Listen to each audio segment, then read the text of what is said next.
warahmatullahi wabarakatuh.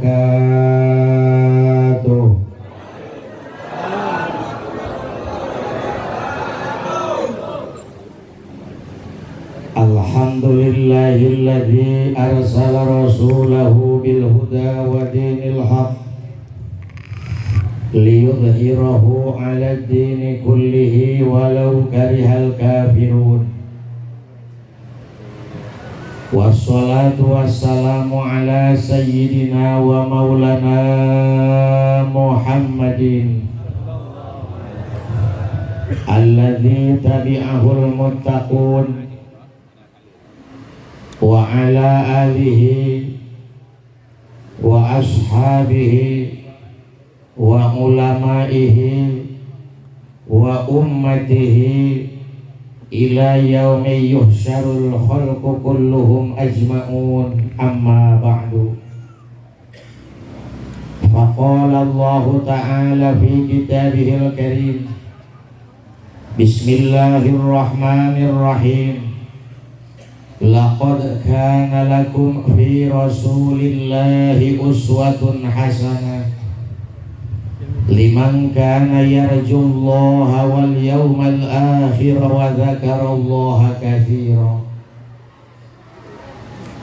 Ruwiya an Rasulillahi sallallahu alaihi wasallam annahu qala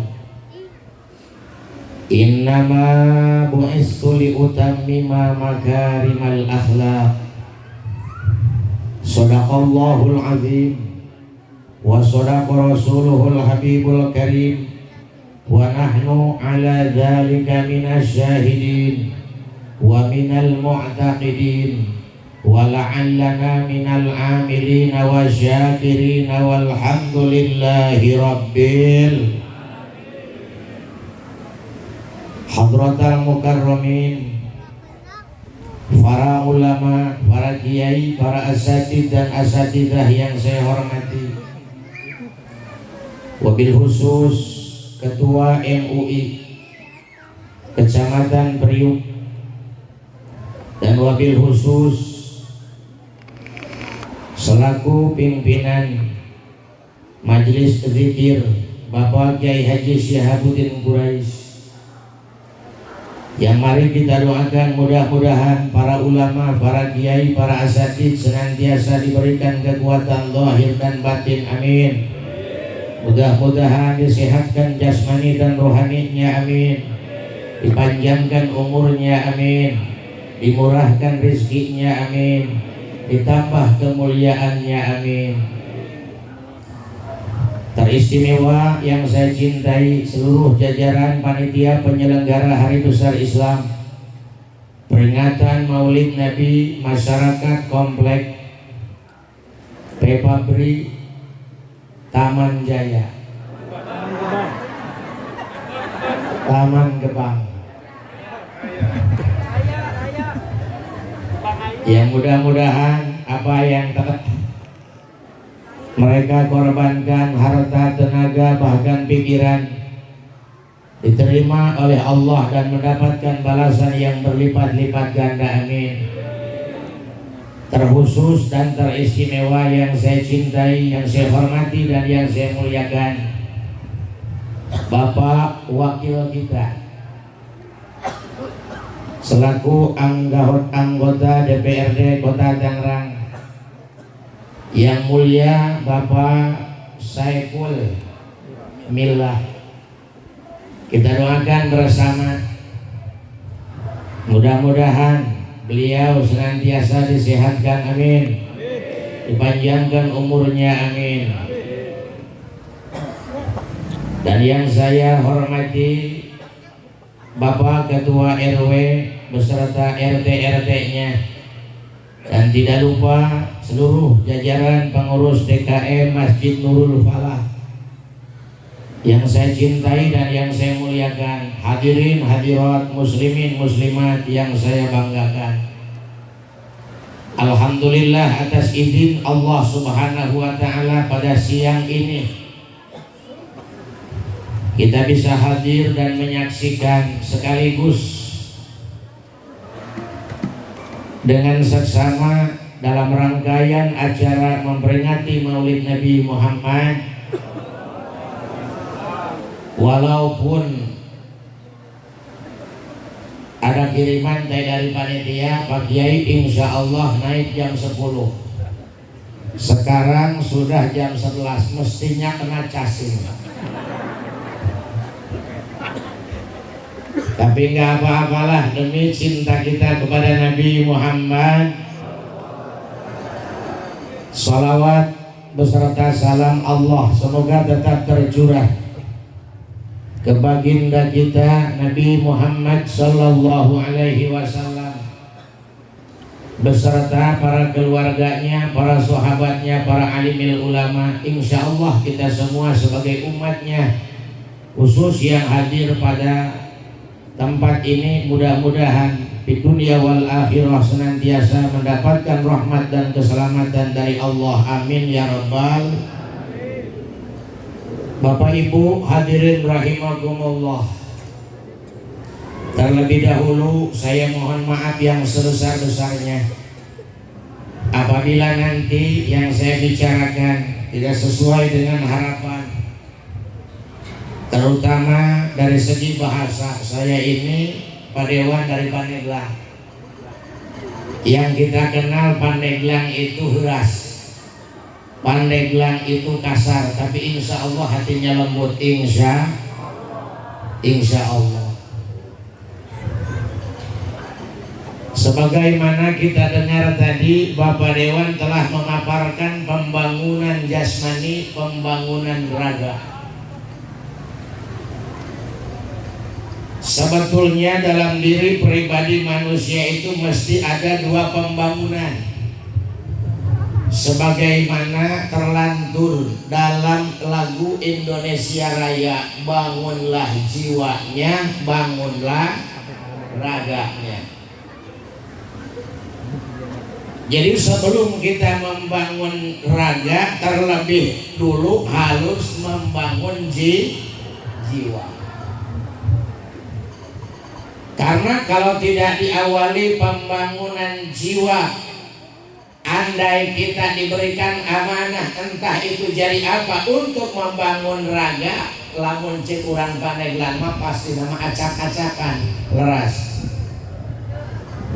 Maka ini peringatan Maulid Nabi Muhammad sallallahu alaihi wasallam merupakan sarana untuk membangun jiwa. Insya manusia tidak akan terbangun jiwanya, tidak akan terbangun hatinya kalau dalam hatinya tidak tertanam rasa cinta kepada Allah dan kepada Rasulnya. Alhamdulillah.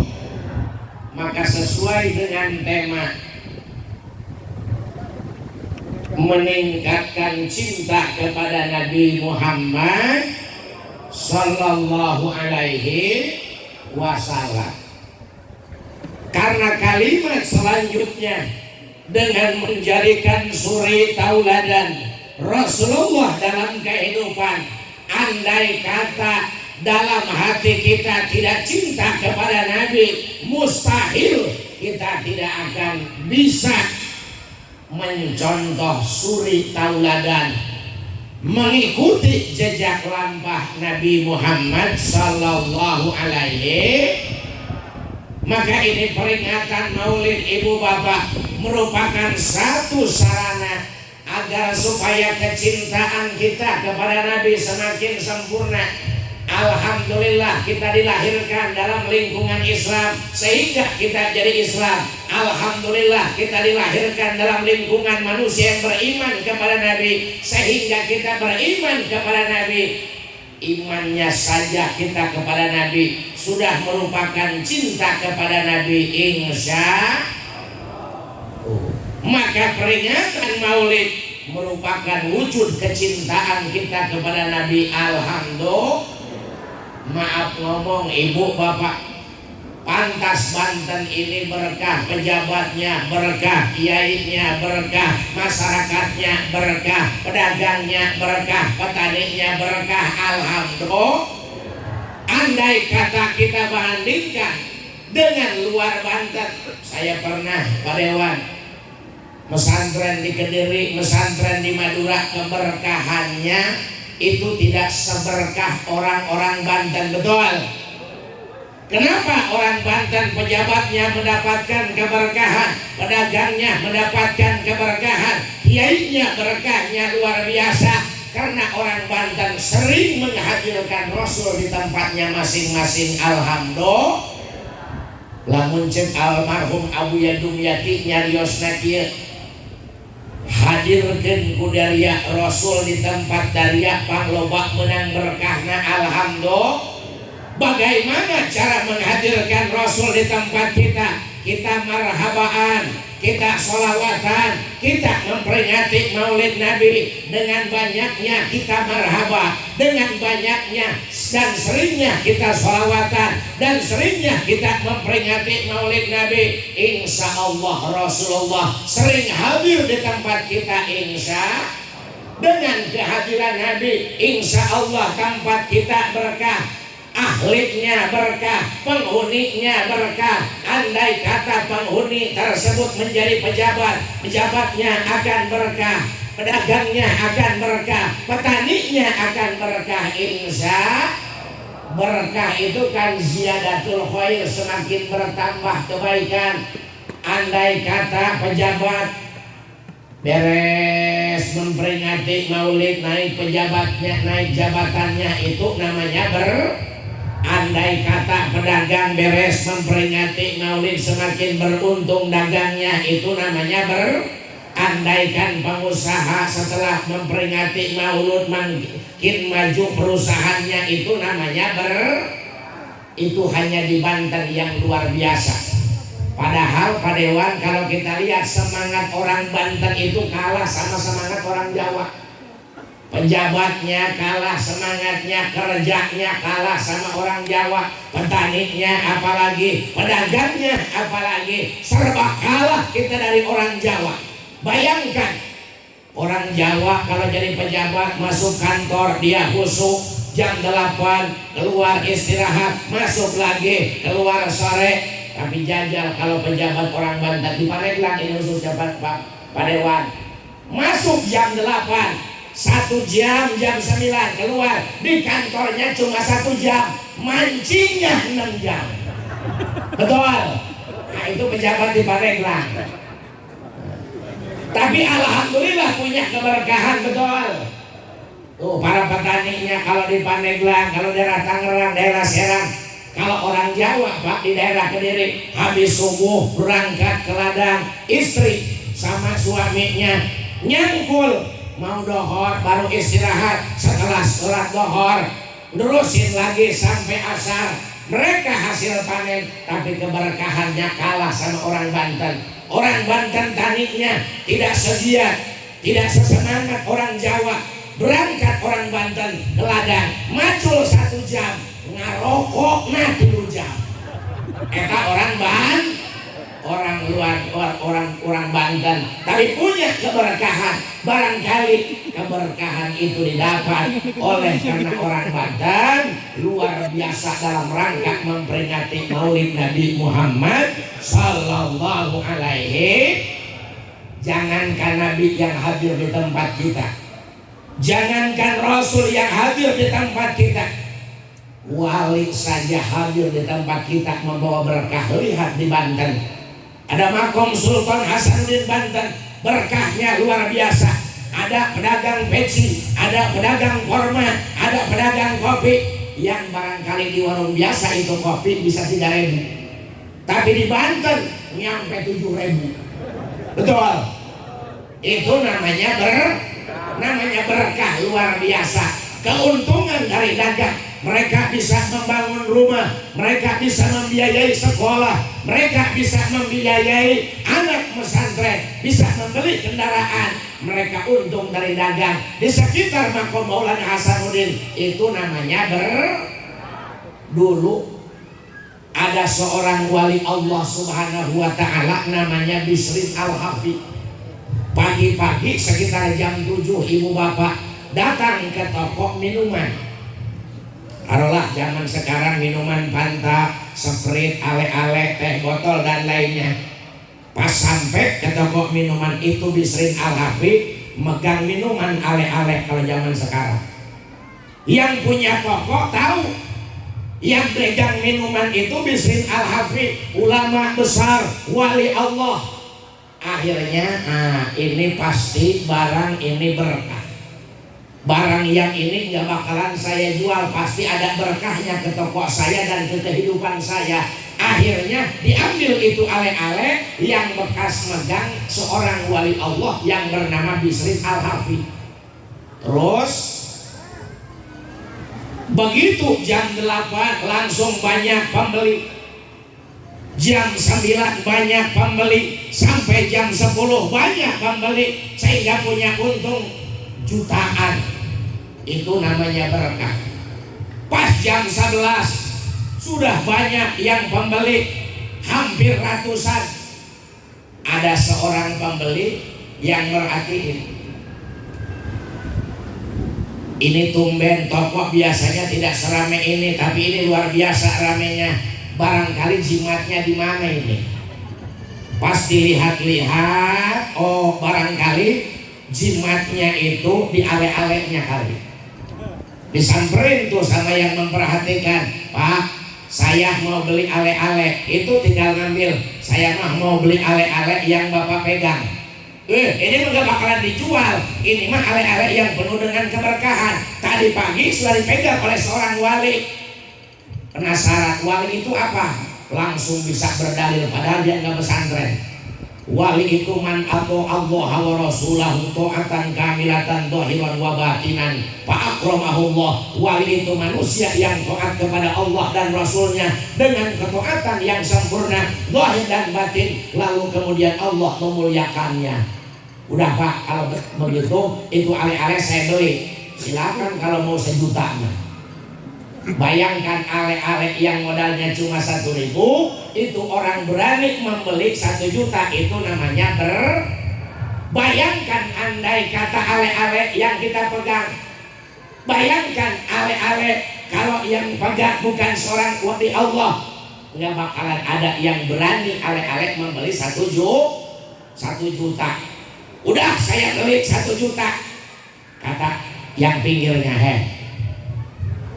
nggak rugi kamu itu beli ale-ale yang 1 juta.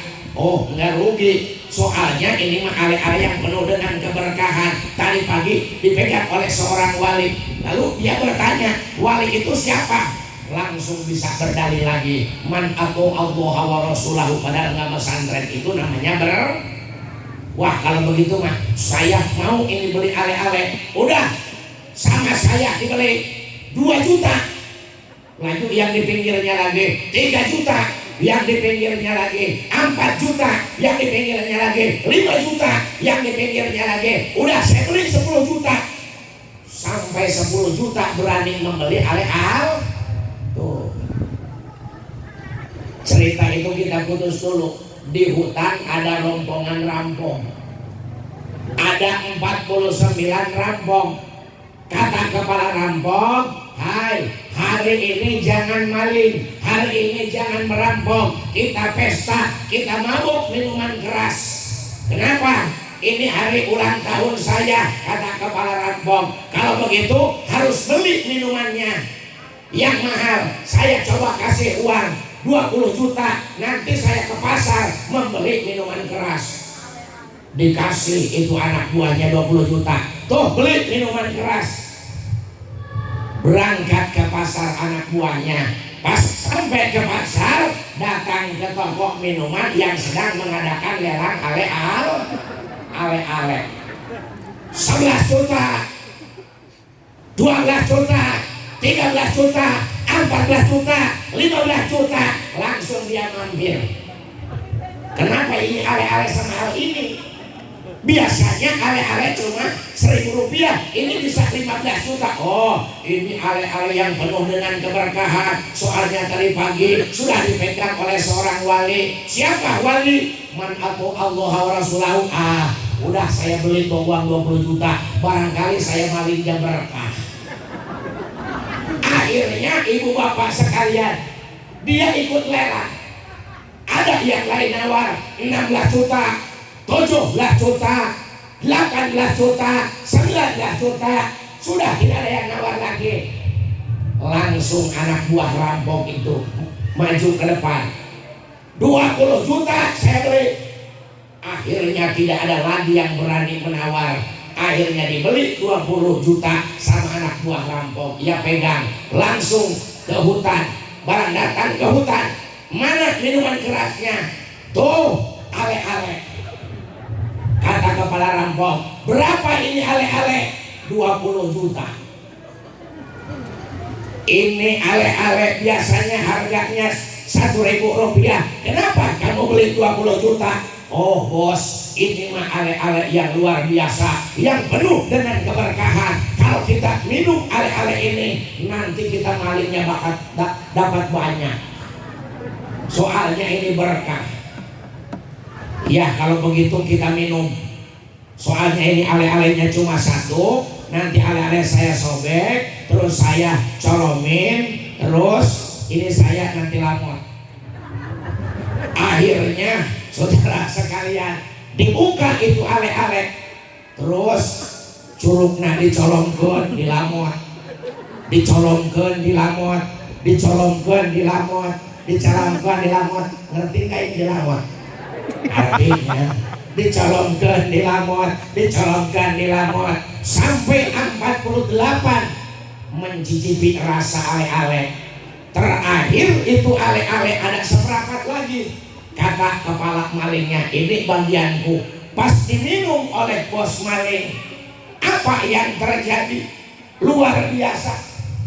Kata bos rampok itu, ya Allah, ya Rabbi, selama ini saya merampok, selama ini saya maling, banyak orang yang tersakiti, banyak orang yang terzalimi. Barangkali yang lain pengen kebeli mobil, mereka kerja harus tahunan, tapi saya fatih, terus saya jual, terus saya pakai zina, saya pakai minuman keras, zalim saya ya Allah, banyak dosa ya Allah, banyak maksiat saya ya Allah, taubat saya ya Allah. Akhirnya 49 rampok jadi bertobat, mesantren, mondok, menimba ilmu agama di Bisri Al-Hafiz. Bahkan konon ada di antara mereka yang menjadi wali Allah setelah minum ale-ale yang cangkangnya pernah dipegang oleh seorang wali Allah. Alhamdulillah. Saya tanya, pedagang ale-ale yang modalnya cuma 1.000, ia menjual ale-ale sampai 20 juta, untung tidak? Untung tidak? Berkah tidak? Itu namanya berkah. Tapi setelah ale-ale dibeli oleh rombongan rampok, setelah meminumnya terus beliau tobat, beruntung tidak?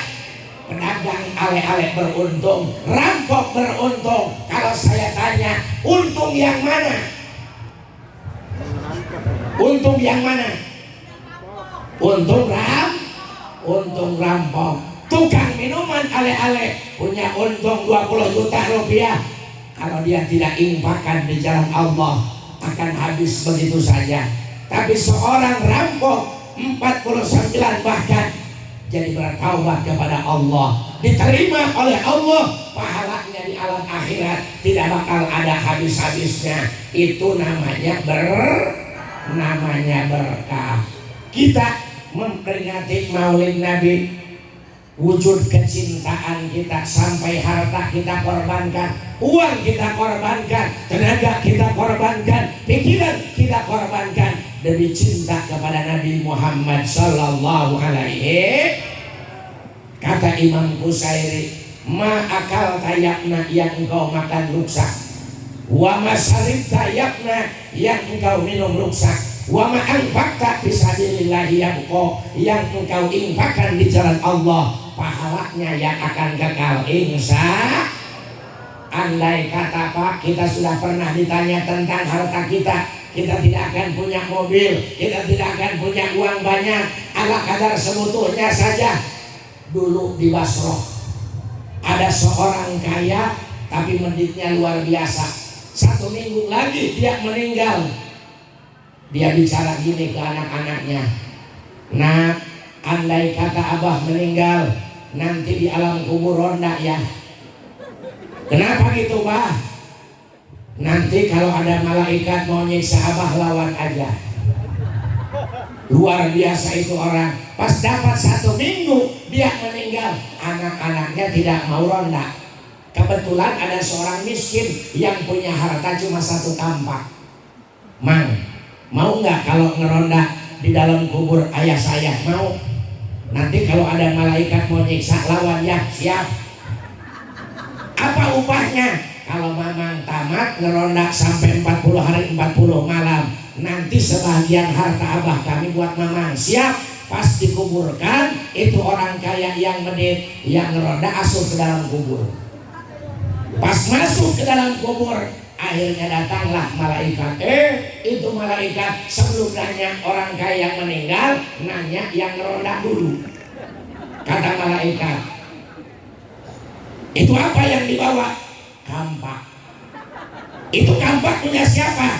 Punya saya. Kampak itu dari mana? Dapat membeli atau dapat ngasih?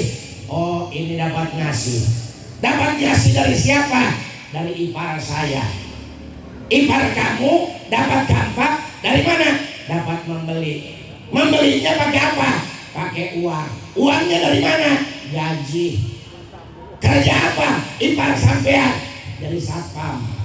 Satpam di mana? Di Gajah Tunggal. Oh, kata malaikat, nanti besok saya mau datang lagi ke sini. Besoknya datang lagi ke situ. Ipar sampean itu jadi satpam, kerjanya dari jam berapa?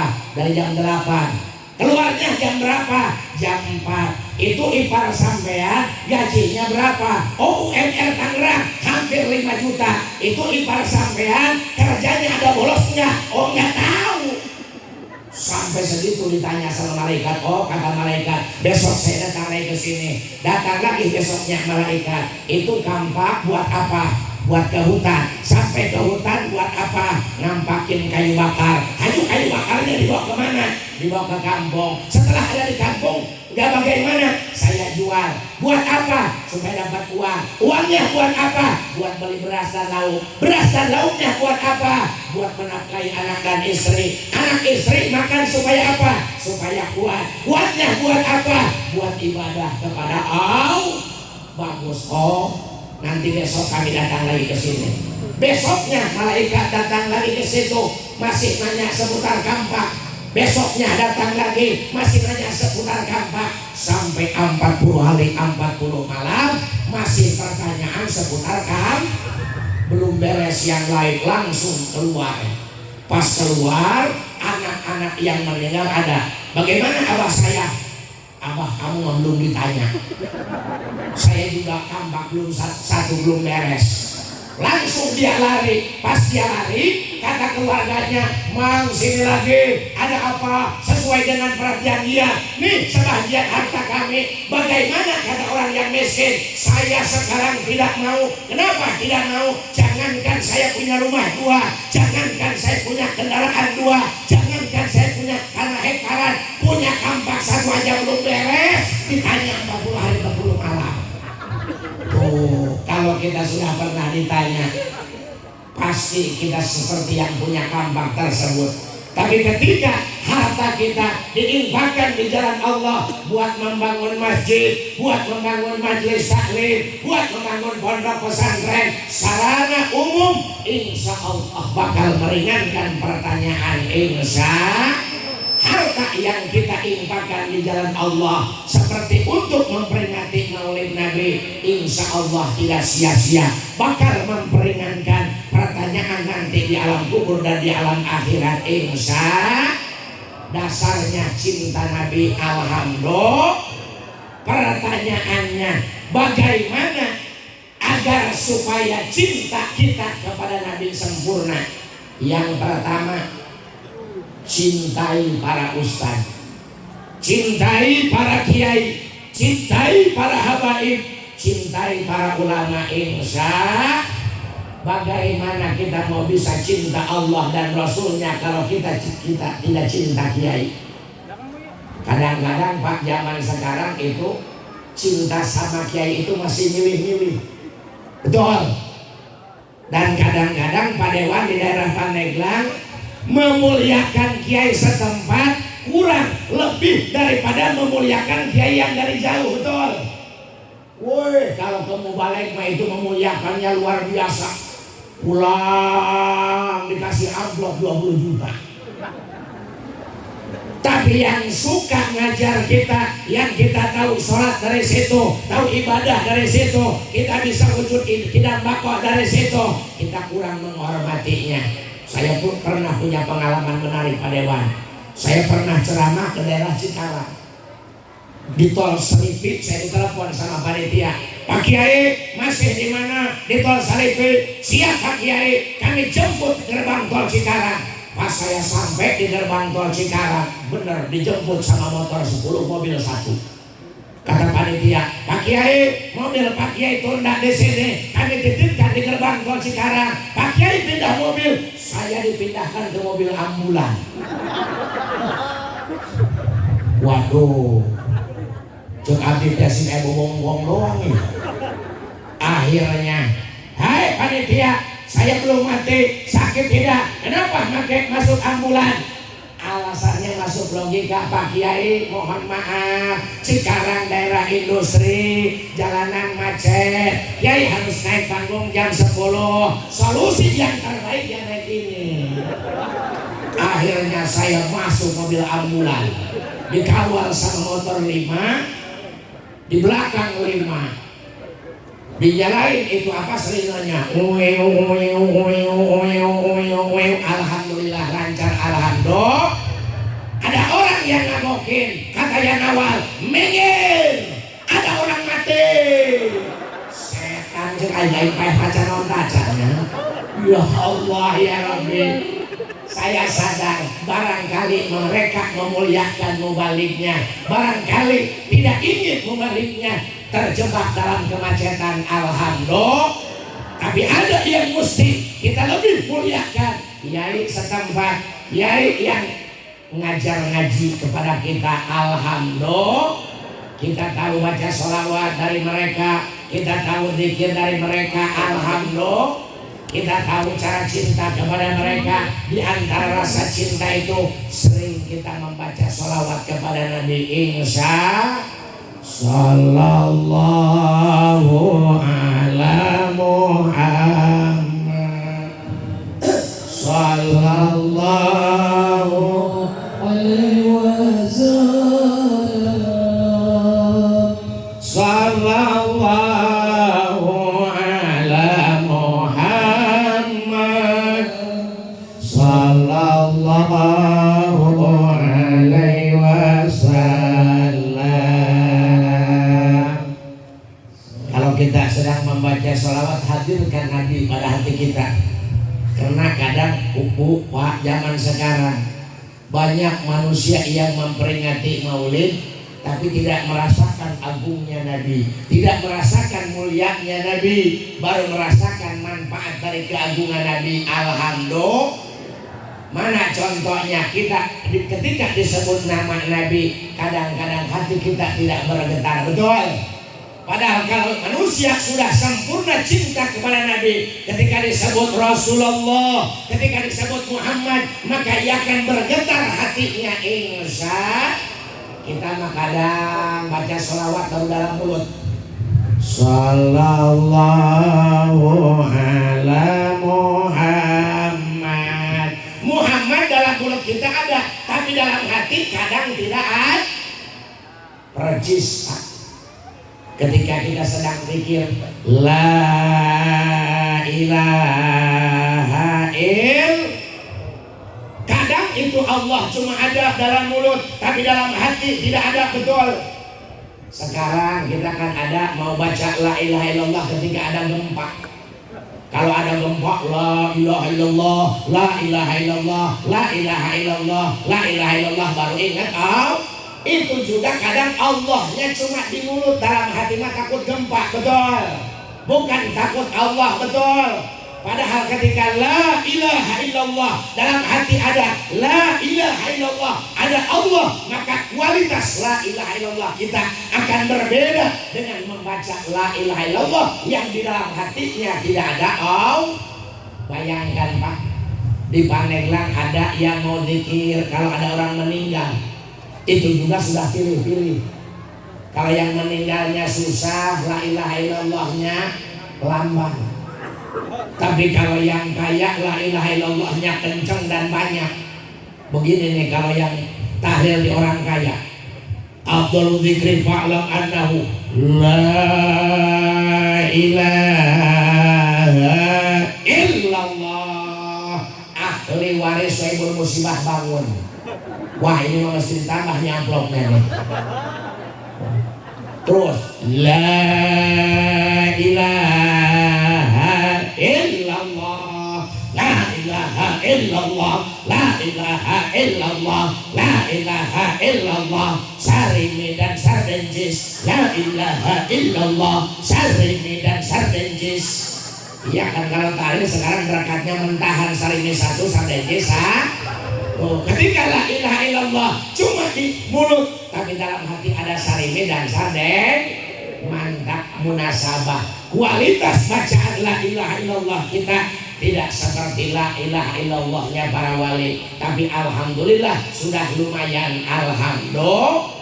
Nah itu yang pertama. Kalau pengen sempurna cinta kepada Nabi, kita harus menanamkan kecintaan kita terhadap ulama, insya. Yang kedua, kalau pengen kita sempurna cinta kepada Nabi, bersihkan hati kita.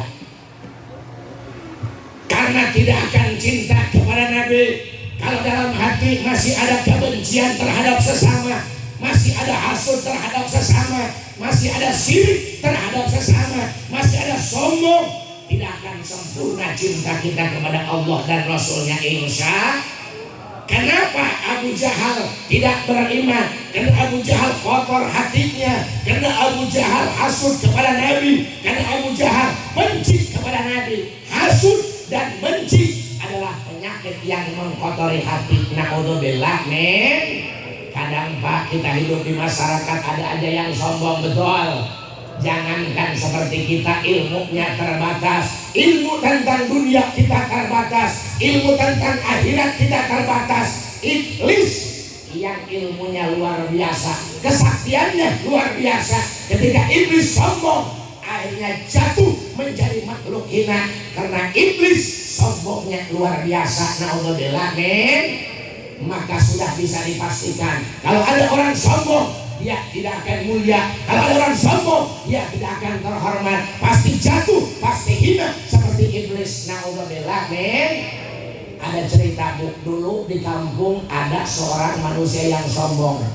Sombong itu kan bisa karena jabatan, bisa karena harta, bisa karena ilmu, bisa bermacam-macam. Tapi dulu ada cerita di kampung ada orang yang sombong dikarenakan menantunya santri yang pandai. Oh, asal dia di warung, saya punya menantu luar biasa, sombongnya luar biasa. Akhirnya sama masyarakat dicoba itu menantunya. Coba ini yang sombong nih, kita coba aja nih menantunya. Coba bisa apa? Menantu saya khotbah bisa, ceramah bisa, qori bisa, nyupir bisa, ngimamin bisa, hebat pokoknya menantu saya. Coba jajal. Pas waktu maghrib itu menantunya sama mertuanya disuruh jadi imam. Enak jadi imam, maju ke depan. Pas maju ke depan langsung usolli. Jemaah mau tahu sudah ratusan di masjid. Usolli fardul maghrib 3 raka'at mustaqbilal qiblati adaan imam lillahi ta'ala. Allahu akbar. Kata mertuanya tuh kan hebat, takbirnya juga bau. Terus dia baca Fatihah. Bismillahirrahmanirrahim. Mantap kan kayak imam di Masjidil Haram.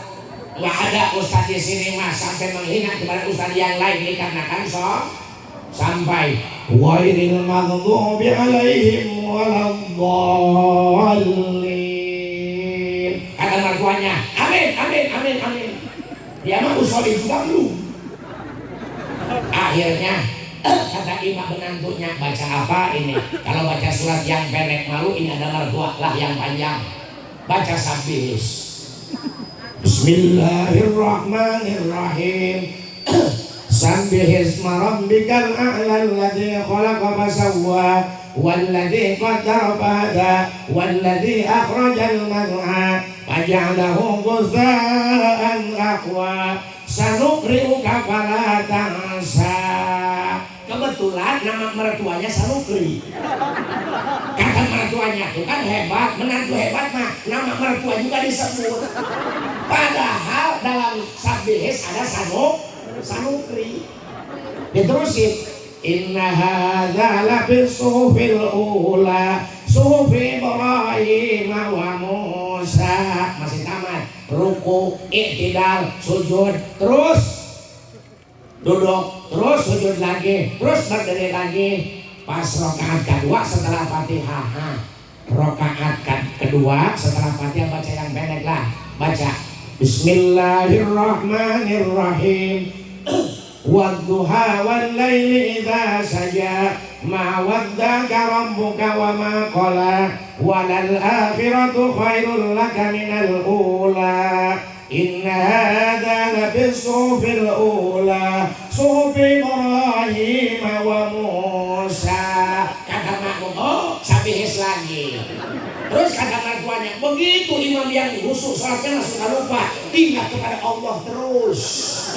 Bisa aja kurang sombong alasannya, belum jatuh. Wah, kalau begini mesti diganti nih sama wal asri. Ganti sama wal asri. Bismillahirrahmanirrahim. Wal asri innal insana lafi khusrin illa alladzina amanu sallu alaihi wa sallimu taslima.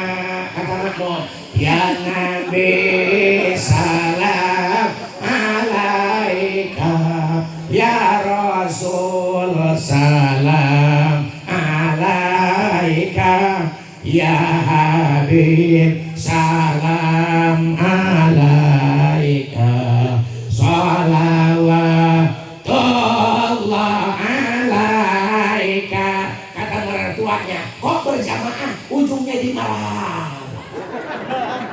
Akhirnya tidak jadi, nggak tamat berjamaahnya, malu mertuanya, jatuh mertuanya, jadi hidup mertuanya, menantu yang disombongkannya, tidak mengangkat harkat martabat mertuanya. Kenapa? Bukan menantunya yang tidak pandai, bukan menantunya yang tidak bisa, tapi gara-gara mertuanya yang sombong, akhirnya menantunya jadi jatuh, mertuanya jadi jatuh. Naudzubillah, men. Maka kalau ingin sempurna kecintaan kita, bersihkan hati. Nanti di akhirat kita bakal menyeberangi jembatan Shirathul Mustaqim. Nah ini serius nih. Serius nih. Pemeriksaan sebelum kita menyeberang ada. Pas kita menyeberang jembatan Shirathul Mustaqim juga ada pos-pos pemeriksaan. Kalau bisa dikatakan pos. Sampai ada 7 pos pemeriksaan. Kita yakin dan meyakini bahwa ada jembatan Shirathul Mustaqim. Jaraknya nanjak 1000 tahun. Datar 1000 tahun, turun 1000 tahun. Kalau standar kita melampaui jembatan Shirathul Mustaqim, jaraknya mesti 3000 tahun. Tapi bagi orang-orang yang soleh, bagi para anbiya, bagi para wali, bagi para ulama, bagi para salihun, dia akan secepat kilat. Alhamdulillah. Tapi bagi yang standar bakal 3000 tahun menyeberangi jembatan Shirathul Mustaqim. Ada pos pemeriksaan. Pos pemeriksaan yang pertama, ketika kita berjalan, kuculuk, tahu kuculuk? Nah, pokoknya kudu arti. Pas kita berjalan, kuculuk, berhenti, kata malaikat. Ada apa ini? Ini pos pemeriksaan yang pertama. Pemeriksaan tentang apa? Pemeriksaan tentang syahadat. Syahadat kita nanti pada pos pemeriksaan pertama bakal diperiksa oleh malaikat. Apakah syahadat kita ini palsu? Apakah syahadat kita ini benar? Karena ada syahadat palsu, ada syahadat benar. Jangankan di zaman sekarang, di zaman Rasul pun ada yang bersyahadat palsu. Siapa? Abdullah bin Ubay bin Salul, pimpinan orang-orang munafik, bersyahadat di depan Rasul, asyhadu an la ilaha illallah wa asyhadu anna Muhammadar Rasulullah, tapi dalam hatinya dia ingkar terhadap Nabi. Syahadatnya palsu, cuma di mulut. Naudzubillah men. Maka dalam pemeriksaan tersebut, apabila kita diperiksa tentang syahadat, ternyata syahadat kita palsu, kita tidak akan bisa melampaui, kita tidak akan bisa meneruskan perjalanan dalam rangka menyeberangi jembatan Shiratal Mustaqim. Kita akan terpelanting, kita akan jatuh ke neraka Allah. Naudzubillah men. Maka bereskan syahadat kita supaya tidak tergolong kepada syahadat yang palsu. Naudzubillah men. Tapi andai kata kita lulus dari pos pemeriksaan pertama tentang syahadat, kita akan berjalan lagi. Kuculuk. Datang karena pos pemeriksaan yang kedua, kata malaikat, berhenti. Ada apa lagi ini? Ada pemeriksaan lagi. Pemeriksaan tentang apa? Pemeriksaan tentang sholat. Sholat kita bakal diperiksa lagi ketika kita menyeberangi jembatan Shiratal Mustaqim. Bagaimana sholat zuhurnya, bagaimana sholat asarnya, bagaimana sholat maghribnya, bagaimana sholat isyaknya, bagaimana sholat subuhnya. Setelah diperiksa sholat, apakah sholatnya dengan ilmunya, apakah sah sholatnya, setelah sah apa ikhlas apa enggak, bakal diperiksa sisi seluruhnya. Karena sulit untuk sholat ikhlas. Jangankan sholat ceramah aja sulit. Kadang-kadang mau balik juga, huras curug kayak di panggung. Ceramah harus ikhlas, ibadah harus ikhlas. Pas dia pulang ke rumah dikasih amplop sama panitia, masih di Cimone bagi pencetak. Tipis, sulit itu bakal diperiksa nanti. Apakah sholatnya ikhlas, apakah sholatnya pakai ilmu. Naudzubillah men. Itu sholat kan ibadah Pak. Dalam sholat jangankan tidak pakai ilmu, salah langgam bisa bubar itu sholat. Kalau kita sholat, kalau kita lihat abri itu di Yoni berapa tuh? Kalau lagi upacara, saya pernah lihat Pak Dewan di 320 Carasari, pemimpin upacara, siap, gerak. Itu yang paling lepas disuruh menghormat bendera. Kepada sang saka merah putih hormat, angkat senjata.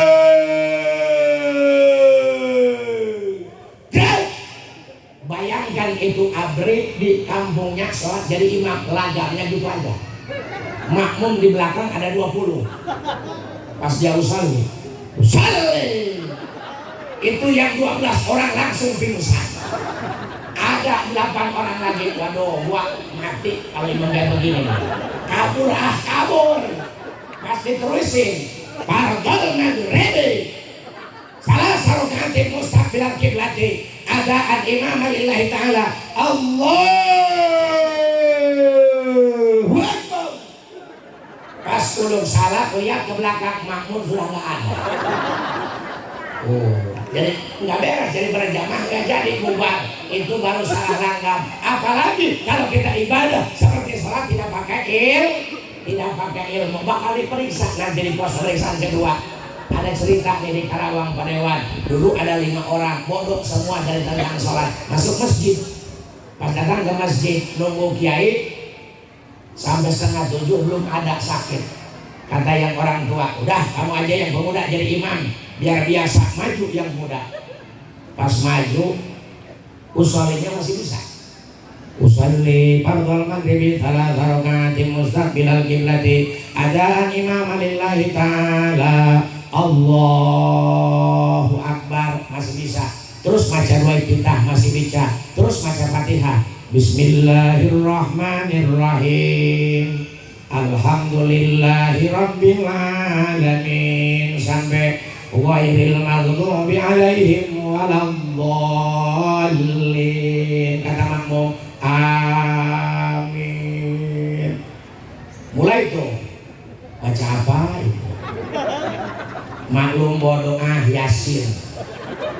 Berarti itu orang bodoh. Kata Rasul, idza amma ahadukum falyuhaffif. Apabila anda kalian sholat jadi imam harus enteng, jangan lama-lama. Ini mah Yasin diimbang. Bismillahirrahmanirrahim. Yasin. Makmum di belakang begitu dengar Yasin, waduh mati gua.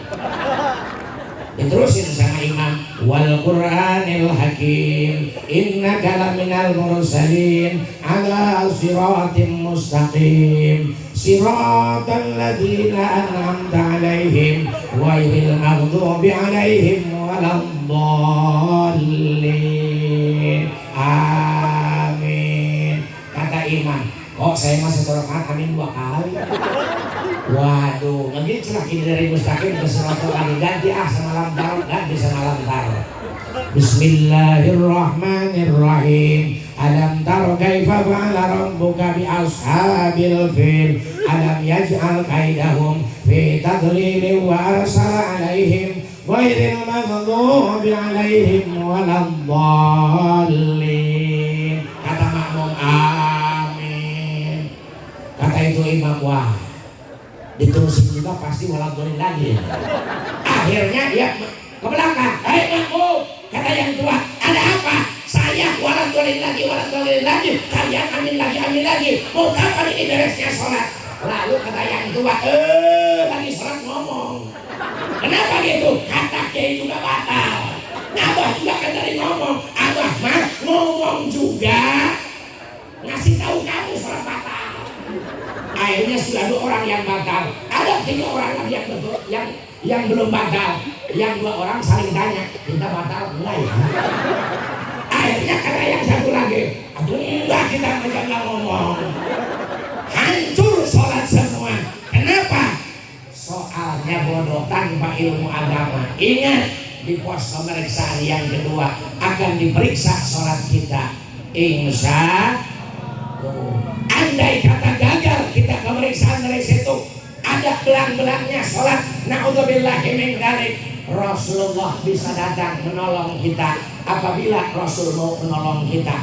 Ketika umat Rasul menyeberang jembatan Shiratal Mustaqim, Rasulullah tidak ada henti-hentinya berdoa, Allahumma sallim ummati, Allahumma sallim ummati, ya Allah selamatkan umatku, ya Allah selamatkan umatku. Kasih sayang Rasul sampai akhirat, mendoakan agar umatnya diselamatkan dalam rangka menyeberangi jembatan Shiratal Mustaqim. Alhamdulillah.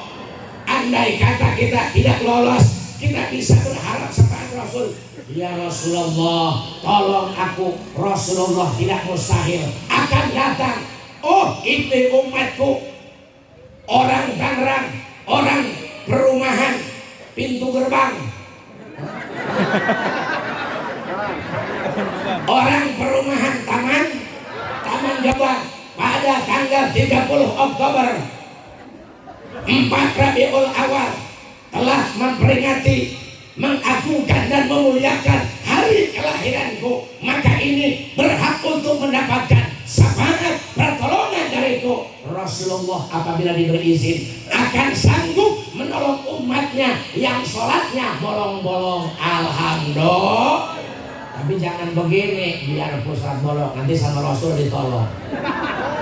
Mending kalau Rasul mau nolong. Tapi masih ada harapan, insya. Andai kata kita lolos dari pos pemeriksaan yang kedua, kita berjalan lagi, ada pos pemeriksaan yang ketiga, berhenti. Apalagi kami akan memeriksa zakatmu, kamu pedagang, kamu pejabat, kamu hartanya banyak, telah sampai ke nisab, disakatan apa tidak? Akhirnya ada buku catatannya. Oh, ini Pak Dewan, setiap kali gajian zakatnya ngalir, hartanya ngalir, ada zakatnya, akan lolos dari pos pemeriksaan yang ketiga. Akan berjalan lagi ke pos pemeriksaan yang keempat. Bagaimana puasa Ramadannya? Apabila lolos dari puasa bulan Ramadan, maka akan terus ke pos yang kelima, akan diperiksa lagi. Kata malaikat, berhenti. Ada apa ini? Ada pemeriksaan lagi. Pemeriksaan tentang apa? Tentang haji. Kamu di dunia orang kaya, uangnya banyak, rumahnya mewah, mobilnya mewah, uangnya miliaran. tapi kamu tidak sempat haji, padahal kamu mampu di perjalanan aman, bisa tidak lolos pada pos pemeriksaan yang kelima. Naudzubillah min. Tapi apabila lolos, langsung ke pemeriksaan pos yang keenam tentang pemeriksaan umroh. Menurut Imam Syafi'i wajib umroh pun akan diperiksa. Apabila lolos dari situ sampai ke pemeriksaan pos yang terakhir, di situ pos pemeriksaan yang terberat. Rasulullah sampai nangis ketika menceritakan tentang pos pemeriksaan yang ketujuh, karena Rasulullah tahu umatku banyak, ada yang di Afrika, ada yang di Eropa, ada yang di Asia, ada yang di Asia Tenggara, ada yang di Indonesia, ada yang di Banten, ada yang di Indonesia, ada yang di perumahan pintu gerbang lagi. Ini sampai ada yang di perumahan taman gebang. Dia hidup punya tetangga, di depan ada tetangga, di belakang ada tetangga, di pinggir kiri ada tetangga, di pinggir kanan ada tetangga. Bagaimana dia cara menjalin hablum minan nas, berhubungan baik dengan manusia? Apa pernah zalim? Apa pernah menyakiti hati orang lain? Apabila dia pernah menzalim tetangganya, maka dia tidak akan lulus dari pos pemeriksaan yang ketujuh. Andai kata syahadatnya hebat, sholatnya luar biasa, zakatnya hebat, puasanya hebat, haji mundar mandir, umroh setahun 3 kali, tapi ketika dia waktu hidup di dunia pernah menyakiti hati tetangga, pernah mendolimi hati tetangga, dia akan jatuh ke neraka, tidak akan sampai ke surga. Walaupun dia memanggil, ya Rasulullah, tolong aku, syafaati aku gagal pada pemeriksaan yang ketujuh. Andai kata Rasulullah datang, Rasulullah tidak akan menyafaati, Rasulullah tidak akan menolong. Kenapa? Kata Rasulullah, ketika kau sholat bolong, aku masih sanggup. Ketika puasa kamu kurang beres, aku masih bisa menolong. Tapi ketika kau punya hak, kau pernah menyakiti hati tetanggamu, kau pernah menyakiti hati orang tuamu, kau pernah menyakiti hati istrimu, kau pernah menyakiti hati suamimu, aku tidak bisa menolong. Bereskan dulu dengan urusan dengan tetanggamu, bereskan dulu urusan dengan orang tuamu, dengan suamimu, baru aku akan menolongmu. Bayangkan, andai kata sholat bolong, Rasulullah insya Allah masih bisa nulungan. Tapi andai kata hubungan kita dengan tetangga kurang baik, Rasulullah tidak akan sanggup untuk menolong. Naudzubillah min. Makanya bersihkan kita supaya kita bisa mencontoh uswah suri tauladan daripada baginda Nabi Muhammad sallallahu alaihi wasallam. Maka setelah cinta kita full seperti sahabat kahoyong, insya Allah kita akan bisa mengikuti jejak lampah Nabi Muhammad sallallahu alaihi. Mari kita tampilkan, jangan banyak-banyak. Rasulullah dari kecil gelarnya Al-Amin. Al-Amin itu aminun, isim maf'ul bimakna wazan maf'ulun, berarti orang yang dipercaya. Kenapa Rasul dipercaya? Orangnya jujur dari kecil. Rasul pernah jadi pedagang, pedagangnya jujur. Bayangkan, Rasul pernah dagang kulit 7 yang bawahnya itu bolong-bolong. Kata Rasulullah, kalau mau yang beli, maaf, ini yang di bawah bolong-bolong, berarti Rasulullah jujur. Mari kita insya Allah kalau jadi pedagang jujur berkah, jadi pejabat jujur berkah, jadi kiai jujur, insya Allah Tapi hari ini orang banyak sudah tidak jujur. Ibu-ibu sudah tidak jujur terhadap suaminya, suaminya tidak jujur terhadap istrinya. Betul? Coba jajal suami ibu ketika datang dari kantor, tanyain, Pak punya uang nggak? Punya.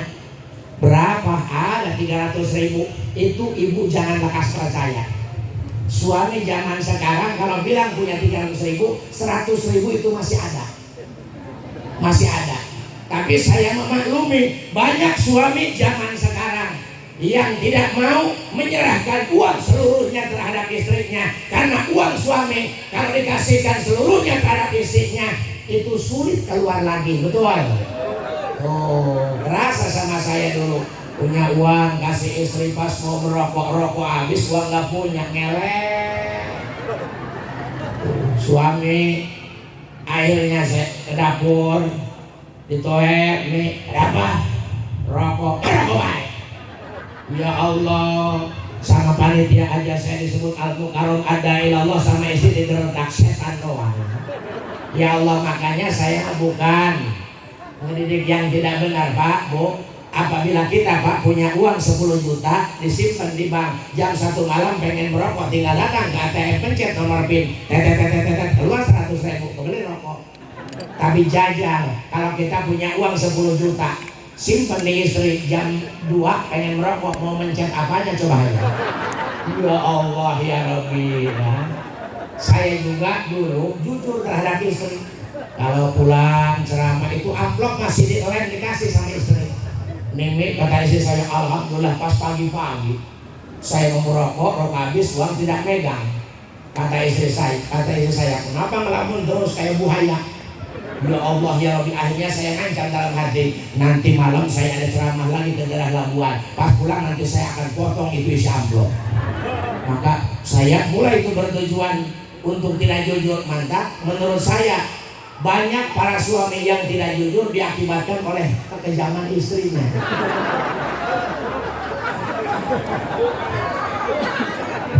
Tenang, cirinya begini Pak Dewan, kalau ceramah saya mulai ngaco, berhenti. Betul saja malamnya ada ceramah Labuan, pas pulang jam 12 pas datang ke Menes, amplop saya sobek, diambil 300.000, cuma amplop sobek, urusannya bisa gawat. Pas datang ke daerah Mengger, Allah mah penolong, masih ada warung yang buka, turun beli amplop baru. Suami mah tidak akan kehilangan akal, dipindahin uang ke amplop yang baru, dilem lagi stres. Pas datang ke rumah, assalamualaikum, waalaikumsalam, amplop nanti dulu. Pas dapat setengah jam, ini amplop belum dilihat, ngomong begini, dipotong ya. Waduh, ketahuan aja ya. Ya Allah ya Rabbi, kecium itu amplop dipotong. Hidung ibu-ibu kan tajam, penciumannya kayak penciuman kucing. Kucing kan ada ikan di mana aja, kecium terus. Saya punya uang Pak Dewan 1 juta, diselapin di kita, seminggu masih aman. Tapi pas dapat seminggu, saya dari majelis ngajar santri, pas pulang istri saya ketawa-ketawa, dapat uang gak? Iya. Cukai uang aja. Barang begitu dapat milik, iya. Dari mana? Dari kitab. Setan apa hebat, kecium aja itu ya. Nanya sama saya, uang apa itu Kang? Uang sial. Sial kenapa? Sial ketemu aja sama lu. Naudzubillah nih. Soalnya pernah saya punya pengalaman dulu ceramah pakai motor Pak Dewan. Pas pulang diberkatin di kampus. Pas di jalan mampir ke masjid Sekan Isya. Kampus di sini. Usolli fardhul isya ya barokati mustaqbilal qiblati adani Muhammadillahi taala Allahu akbar. Beres baca duit kita, ada kucing kertek. Kata saya, wah bakal habis itu. Tidak khusus saya. Terus kata saya, gimana ini bakal supaya selamat, sholat supaya sah. Akhirnya begini, saya ada ide. Bismillahirrahmanirrahim. Itu kucing pada kamu. Alhamdulillah bakal selamat, cuma sholat tidak sah. Naudzubillah min.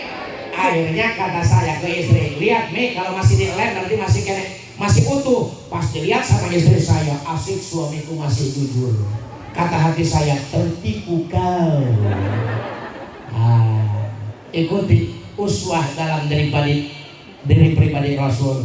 Jujur maka dihargai orang. Hidupnya mulia, hidupnya terhormat, hidupnya berkah. Jadi apapun kita kalau pengen berkah, jujur, jangan suka berbohong. Insya Allah. Bukan saya tidak mau panjang lebar. Kalau panjang-panjang takut salah terkaan. Ada pernah saya ceramah panjang, kata panitia, wah ini mah pengen dikasih amplop besar katanya. Padahal saya tidak. Insya pernah saya juga disangka salah sama istri saya. Saya ceramah ke daerah Cibaliung Pak Dewan. Pulang jam 7 pagi. Kata saya, assalamualaikum, kata istri saya, kelam. Pas saya masuk ke dalam, istri saya nangis.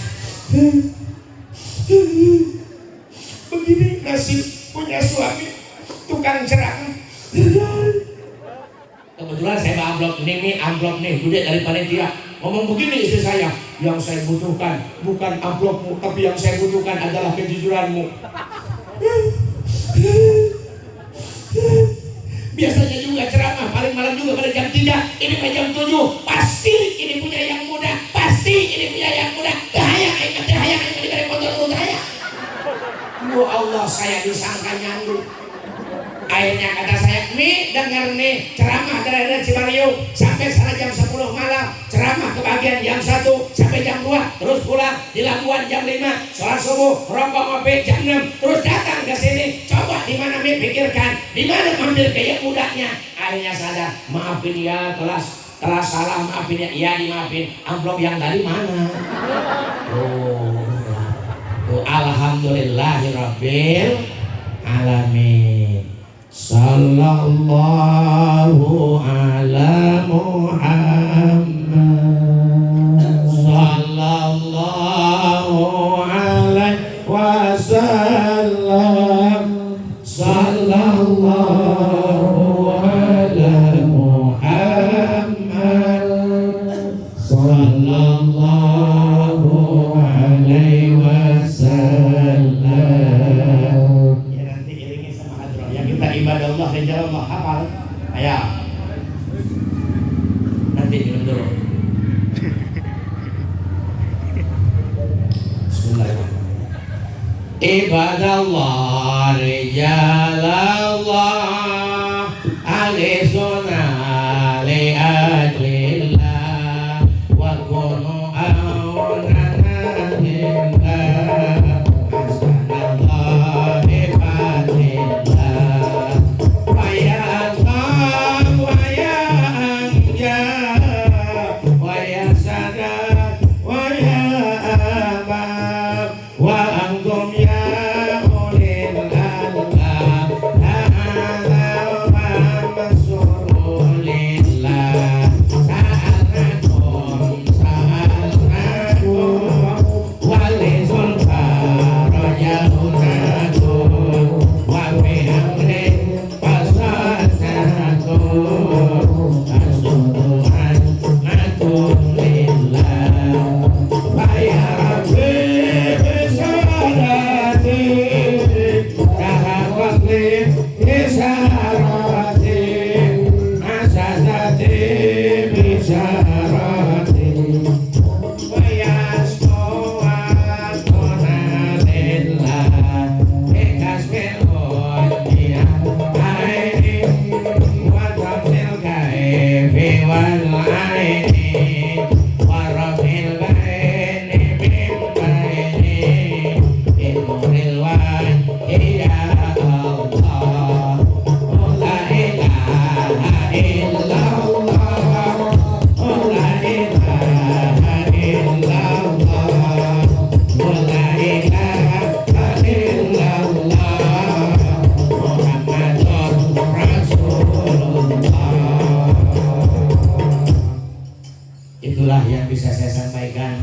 Mudah-mudahan ada berkah dan manfaatnya buat kita sekalian. Terima kasih kepada seluruh jajaran panitia penyelenggara Hari Besar Islam Komplek Taman Gebang Indah, terutama kepada Hadwasat Soibul Wasilah, Bapak Omoh sekeluarga. Mudah-mudahan kita semua nanti di akhirat mendapatkan syafaat dari Nabi Muhammad sallallahu alaihi wasallam. Amin ya rabbal alamin.